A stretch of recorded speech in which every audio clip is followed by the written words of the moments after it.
most obvious thing that people feel is how the economy is doing. So when the economy is doing really well, people tend to reward the incumbent president, and that means the incumbent president's party. And when the economy is not doing as well, they are less likely to do that. And here's some dates to remember, folks. The last day to request an absentee ballot, that's November 5th. Those absentee ballots must be postmarked by the 7th, and Election Day is the 8th.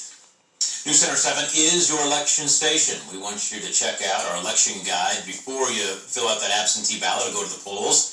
You'll find our coverage at whio.com. We have all the races and issues there for you, plus backgrounds on every candidate.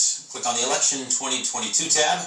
You'll find it at the top of the homepage. And now, your Storm Center 7 forecast with meteorologist Robert Gauthreaux III.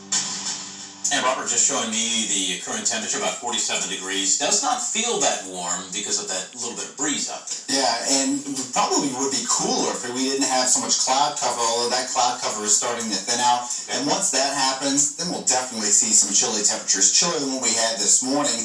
We'll have temperatures likely in the mid-30s, but outside, it's dark, but there's still a little bit of cloud cover hanging around. This is a look at downtown Xenia, and while the skies are clearing, the temperature is still in the upper 40s. Now, just not too long ago, it was in the low 50s, so 47 degrees the temperature now. Winds are also a little bit out of the west-northwest here, not very strong though.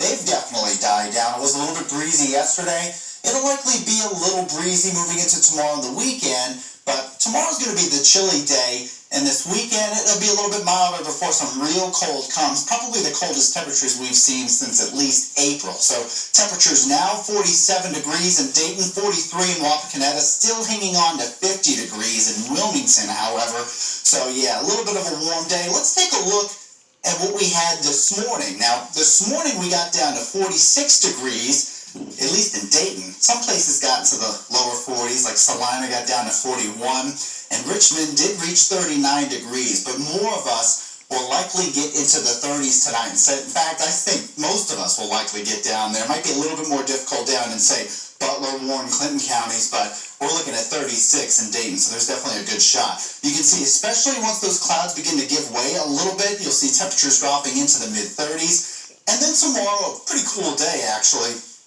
Temperatures rising only to the low 60s, but it will be a little bit milder once we get past that and into the weekend. Slightly below average, but not as much as tomorrow. Tomorrow's going to be a bit of a chilly day. Now you can see some cloud cover across the state.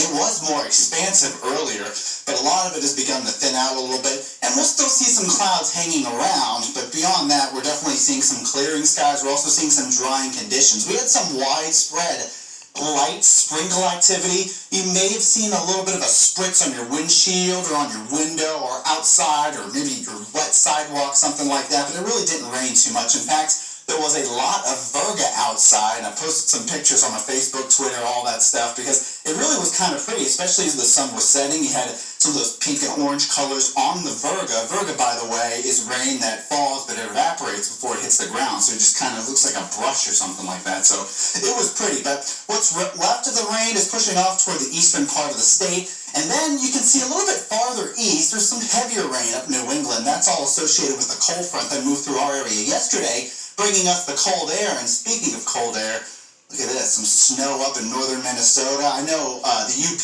of Michigan saw some snow not too long ago near Marquette. And since I'm over here, something really cool. I always wondered this.